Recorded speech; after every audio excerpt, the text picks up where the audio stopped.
नमस्कार साथियों, सीबीबी कला ITI गुरु में आप सभी का स्वागत है। अगर आप ITI करना चाहते हैं तो आप सभी के लिए बहुत ही अच्छी इन्फॉर्मेशन लेकर आए हैं। पूरा A to Z आपको एडमिशन की पूरी प्रोसेस आपको बता देंगे। बहुत सारे ऐसे लोग कमेंट कर रहे थे, तो सारा जो आपका डाउट है एक ही वीडियो में क्लियर होने वाला है।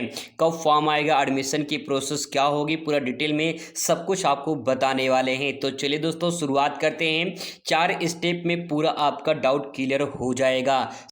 तो दोस्तों, आपके सामने ये रहा पहला स्टेप में सबसे पहले बात करेंगे कि एडमिशन का फॉर्म कब तक आ जाएगा। तो सबसे पहले यहाँ पे महत्वपूर्ण तिथियाँ दिया गया है, जिसमें फॉर्म स्टार्ट होने की जो डेट है वो मई जून 2026 दिया गया है। आपको बता दें कि पिछली बार इन्हें 2025 में जो ITI का फॉर्म आया था वो 12 मई को आ गया था। तो यहाँ पे जो है आमतौर पे वैसे तो फॉर्म जो है जून या जुलाई में आता था, लेकिन 2025 में पहली बार ऐसा हुआ था कि 12 मई को ITI का फॉर्म आ गया था। फाइनली अगर इसके आधार पे देखा जाए तो मई के सेकेंड वीक में आपका ITI का फॉर्म आ जाएगा, और जैसे आएगा आपको तुरंत सूचित करेंगे। आमतौर पे जब जून में फॉर्म आता था उसकी लास्ट डेट जुलाई हुआ करती थी, लेकिन अगर मई में फॉर्म आ जाता है, डेट आ जाती है, तो जून में इसकी लास्ट डेट रहेगी। तकरीबन जो है 1 महीने का समय जो है लगता है पूरा टोटल फॉर्म भरने में। मतलब कि फॉर्म तो एक ही दिन में भराता है, लेकिन पूरा 1 महीने का टाइम आपको दिया जाता है।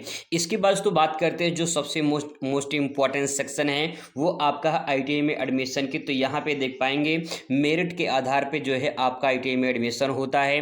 तो जुलाई और अगस्त में, यानी अगर आपका मई में फॉर्म आ जाएगा तो जुलाई में आपकी एडमिशन प्रक्रिया शुरू हो जाएगी। अगर जून में आता था, पहले जून में ही आता था, तो अगस्त में प्रक्रिया शुरू होती थी, लेकिन आपका जुलाई में एडमिशन की प्रक्रिया शुरू हो जाएगी। वही बात करें काउंसलिंग की, तो काउंसलिंग ही आपका जुलाई में ही शुरुआत हो जाएगा। अब यहाँ पे बात करें तो देख पाएंगे यहाँ पे नोट पॉइंट में लिखा गया है एडमिशन आपका मेरिट के आधार पे ही होता है, इसमें कोई इंट्रेंस एग्जाम नहीं होता है। तो ये तो बात होगी पहले स्टेप की। अब बात कर लेते हैं दूसरे स्टेप की।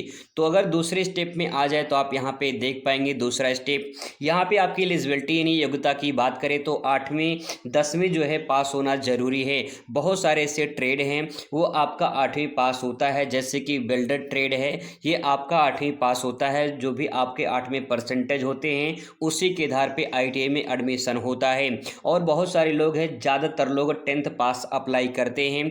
तो जो 10th पास है वो आपका जितना परसेंटेज होगा 10th में, उसी के आधार पे आपकी मेरिट बनेगी, फिर ITI में एडमिशन होगा।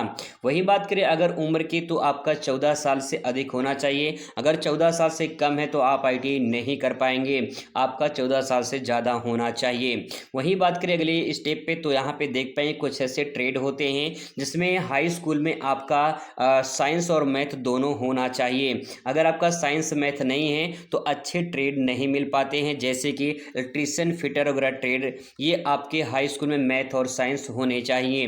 ये तो बात होगी सेक्शन नंबर दूसरे की। यहाँ पे बात कुछ इंपॉर्टेंट ट्रेड की बात कर लेते हैं, जैसे कि नाम यहाँ पे एग्जाम्पल के तौर पे लिखा है इलेक्ट्रीशियन है, फिटर है, कोपा है, डीजल मैकेनिक है, वेल्डर है। कुछ ऐसे ट्रेड हैं जो काफ़ी पॉपुलर हैं। और वहीं नोट पॉइंट में आप यहाँ पे देख पाएंगे सबसे ज़्यादा जो पॉपुलर और जो ज़्यादा डिमांड ट्रेड है वो है इलेक्ट्रीशियन और फिटर की। तो यहाँ पे इलेक्ट्रीशियन फिटर सबसे ज़्यादा डिमांड होती है। अब सवाल ये है कि इलेक्ट्रीशियन फिटर कितने % पे मिल जाता है, तो आइए वो भी आपको बता देते हैं। स्टेप नंबर 3 पे चलते हैं। तो यहाँ पे आ जाते हैं स्टेप नंबर 3 पे। दोस्तों, अगर बात करें परसेंटेज की, तो परसेंटेज कितना हो कि आपका गवर्नमेंट कॉलेज में एडमिशन हो जाए और अच्छा ट्रेड मिल जाए। तो सबसे पहले बात करते हैं यहाँ पे 90+ अगर जिसका होता है उसको टॉप कॉलेज जो है, जो अच्छे टॉप कॉलेज होते हैं वो मिल जाते हैं। और अच्छे कॉलेज के साथ साथ टॉप ट्रेड जो है, जैसे electrician, fitter, Turner machinist, diesel mechanic, ये जो ट्रेड है ये आपको मिल जाते हैं।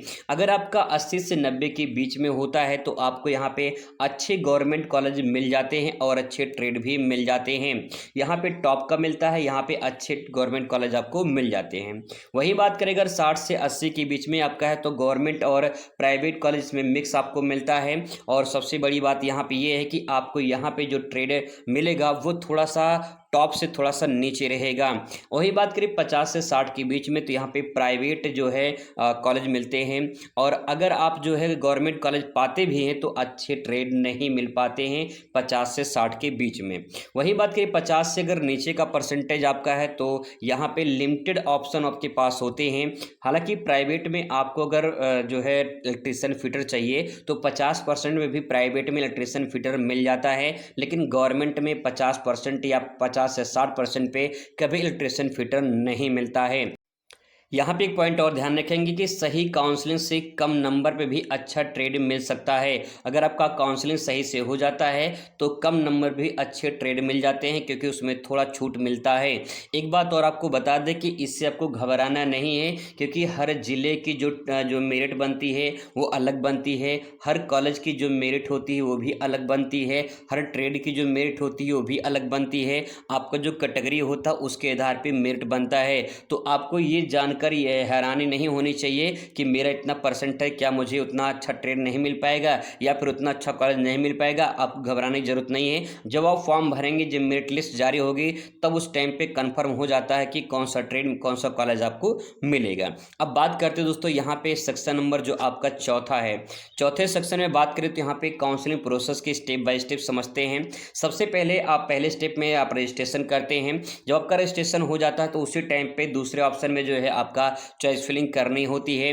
फिर इसके बाद आपकी मेरिट लिस्ट जारी होती है, यानी सीट अलॉटमेंट आपका रिजल्ट आता है। फिर आपका जो उसमें नाम आ जाता है तो फिर आप जाके कॉलेज में अपना डॉक्यूमेंट वेरिफिकेशन कराते हैं। जब कॉलेज में डॉक्यूमेंट वेरिफिकेशन हो जाता है तो इसके बाद आपका जो एडमिशन है वो कंफर्म हो जाता है। यानी कुल इसके 5 प्रोसेस यहाँ पे दिए गए हैं। सबका निचोड़ एक पॉइंट आपको बता दे रहे हैं कि यहाँ पे कुछ बातें आपको ध्यान में रखनी है। जैसे कभी भी गलत ट्रेड आपको नहीं चुनना है, नहीं तो बाद में आप बहुत पछताएंगे। कम चॉइस भरना, ये भी लोग गलती कर देते हैं। कम चॉइस भरने का मतलब ये है कि अगर बहुत सारे से लोग होते हैं, अगर आप एक ही कॉलेज एक ही ट्रेड भरते हैं तो आपका अगर नाम नहीं आया तो फिर आपका ITI भी कैंसिल हो जाएगा, आप ITI नहीं कर पाएंगे।